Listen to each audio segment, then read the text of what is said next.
Kelly, go ahead and ask me. Got it. Here are a few questions for you. One, how can you tell if an artist is truly serious about elevating their craft and brand? Well, okay, so let me answer this. How can I tell if an artist is serious about elevating their brand? And this going to tie to other, careers as well. When a person is truly serious, they're going to actually do things to help push their brand to the next level. They're going to, do things like, run ads. They're going to start marketing. They're going to slide in the DMs, warm leads. As a music artist or as a like an entrepreneur, you have to find ways to basically push awareness out there. You got to find ways to bring awareness to what you're doing, your vision. If you don't have a generator for that, then you better create one, because nobody's going to know what your brand is and nobody's going to know what your goal is. And that's for both music artists and like people that want to, do entrepreneurship. It's kind of like both. It's like anybody that's serious about pushing their message out there, they have to have some type of lead generation. And that could be with like, or I guess for a music artist, it'd be stream generation. Sometimes a lot of people don't just blow up that quick. So you got to force the issue. You got to push it.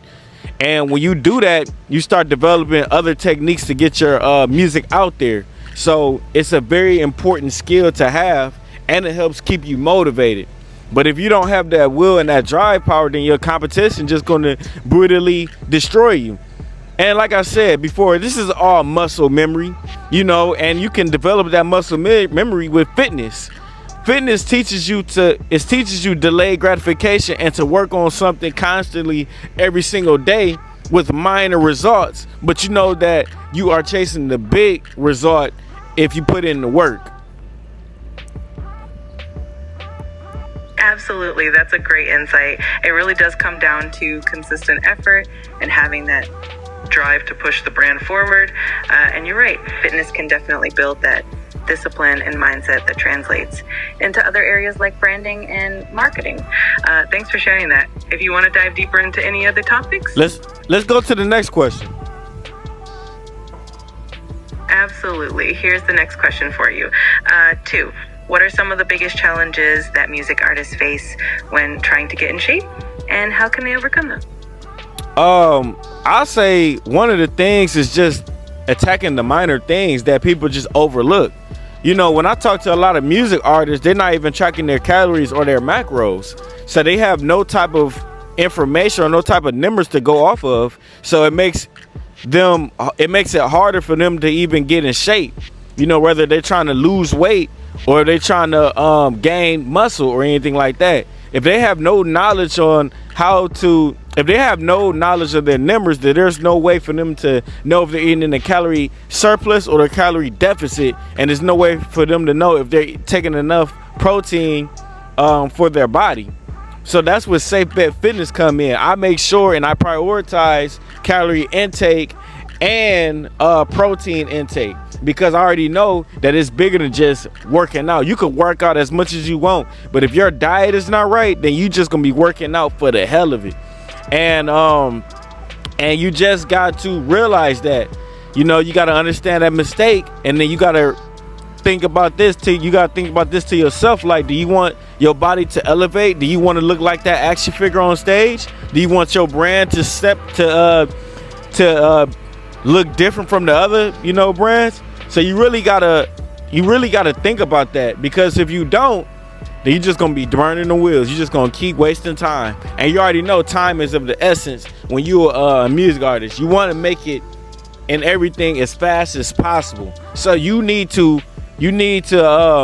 keep pushing the issue. You got to keep putting yourself out there, and then you got to get in shape, y'all. Absolutely. That's such a crucial point. It really does come down to those small details like tracking macros and calories, and having that holistic approach to fitness and branding. Thanks for sharing that insight. Let me know if you're ready for the next question. I'm ready for the next question. Keep them coming, Kelly. All Awesome. Let's keep it rolling. 3, how do you think the discipline learned from fitness can translate into other areas of an artist's career, like marketing and content creation? The discipline is going to trigger to other artists' career, like marketing and content creation, because with fitness, you have to you got to strategically work out in a certain way to get certain results to show on your body. So when you take that aspect and put it towards marketing and content creation, you have to figure out what type of marketing will work towards your brand to reach the right people that you need. So you start dissecting your content. Oh, this content works, so let me just dive into that more. Oh, this content doesn't work, so let me just completely avoid that. Let me not waste time. See, with fitness, it helps you get into that habit, and it trickles into other aspects of your career. So now you start to strategize and you start to plan out your plan even more, versus just going in the name of Jesus and just letting nature take its course. So fitness is going to give you that ultimate discipline, because as I said before, it's that delayed gratification that's going to help an artist reach new levels. And that, I teach that and I prioritize that with SafeBet Fitness. That makes perfect sense. A discipline from fitness definitely helps artists fine-tune their strategies in other areas, making them more effective and efficient. Thanks for sharing that perspective. Let's go to the last question. Give me one more. Absolutely. Here we go. 4, in your experience, what are some of the most common misconceptions that music artists have about fitness, and how can they overcome them to truly benefit from it? One of the biggest, I would say, saying that you don't really need it, but deep down knowing that you need it, like not taking it seriously. Let me tell y'all this though.